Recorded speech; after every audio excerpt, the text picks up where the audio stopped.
મિત્રો કેમ છો? કાચો ગુજરાતીના આપ સૌને જય શ્રી રામ. મજામાં છો? શનિવારે મ્યુચ્યુઅલ ફંડનો દિવસ હોય છે, પણ થોડું ડીલે ચાલે છે. સોરી એના માટે. એકચ્યુઅલી મ્યુચ્યુઅલ ફંડ બે રીતે આપણે ઇન્વેસ્ટ કરી શકાય છે પૈસા ફંડમાં. એક એસઆઈપી અને બીજું લમસમ. એસઆઈપી દર મહિને કપાય, લમસમ એટલે એક સામટા ભરી દેવાના.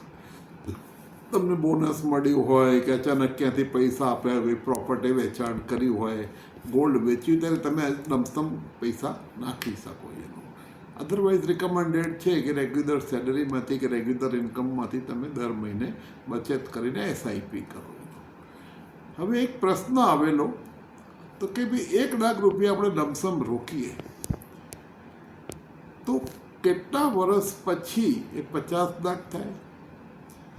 કેટલા વર્ષ પછી એ 81 લાખ થાય? અને કેટલા વર્ષ પછી એ 1 કરોડ થાય?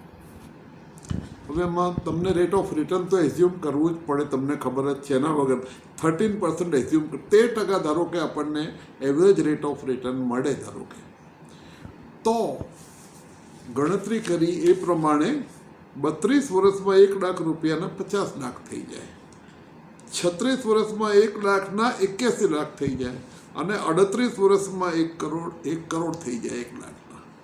એટલે કે 32 વર્ષે 50 લાખ થાય ને 38 વર્ષે 1 કરોડ. એટલે કેટલું ઝડપથી વધે છે. તમે જેટલો લાંબો સમય રાખો તો એનું રિટર્ન કેટલું ફાસ્ટ મળે છે. હવે આ કોની અસર જોઈએ આપણે કે જેટલું લાંબુ રાખવું એની કેવી ફાસ્ટ અફેક્ટ થાય છે. હવે આપણે બીજું 13%ને બદલે 15%, 2% આપણે એનું રેટ ઓફ રિટર્ન વધારે હોય, એટલે કે સારા મ્યુચ્યુઅલ ફંડમાં આપણે રોકાણ કર્યું હોય 15% એવરેજ રેટ ઓફ રિટર્ન મળે. એવરેજ હોય, કોઈ વર્ષે 20 બી હોય, કોઈ વર્ષે 10 બી હોય, કોઈ વાર નેગેટિવ બી હોય, પણ એવરેજ 15% હોય તો 1 લાખના 32 વર્ષમાં 87 લાખ થાય, 87 લાખ થાય. જે 13%ના દેખે ખાલી 50 લાખ થતા હતા 32 વર્ષમાં, એ 87 લાખ થાય.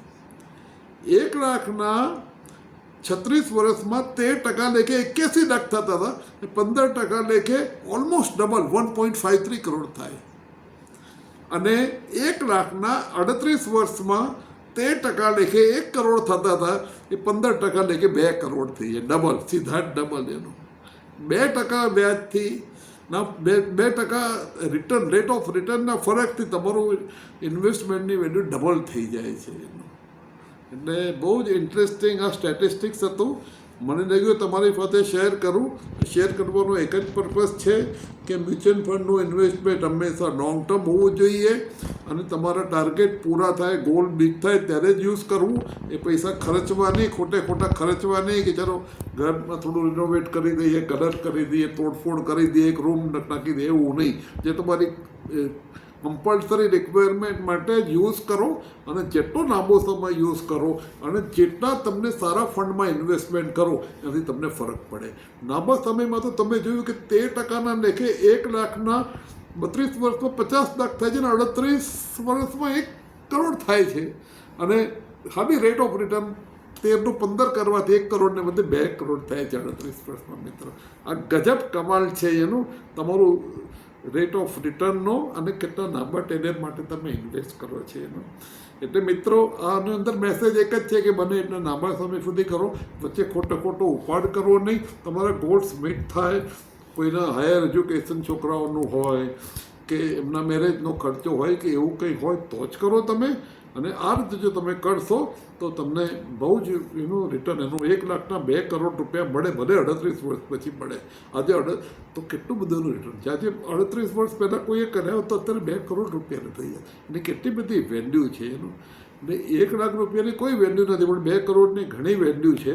એટલે લાંબા સમય સુધી ઇન્વેસ્ટમેન્ટ કરો અને સરસ બેટર મ્યુચ્યુઅલ ફંડમાં રોકાણ કરો, જેનાથી રિટર્ન તમને વધારે મળે.